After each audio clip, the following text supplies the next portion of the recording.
ચકલી બનાવીને તે ખાવી મજા આવી જવાની છે. ઓય દાદા આ દાંતડી બદલાવાની થઈ ગઈ હવે. અરે દાંતડી નથી દાંતડું છે.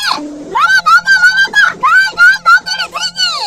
તો તમે બહુ દાંતડું હાઈશું હું. હવે વાતો ન કરી નારિયેળ પાડી આવી નકર હું હમણાં આવી જાય તો ભેળી ની ખાવા દે હાલ.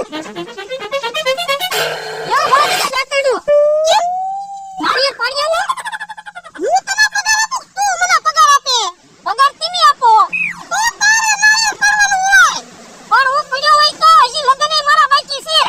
હું પડ્યો હોય તો 500 વીઘા નો પડી રે. હાલ આપણે નારિયેળના પાણીની સબ્જી કાઈ નથી બનાવી. એ હારું હું પાડી આવું. આ તો એમ સીધી રીતે માની જાતો હોય તો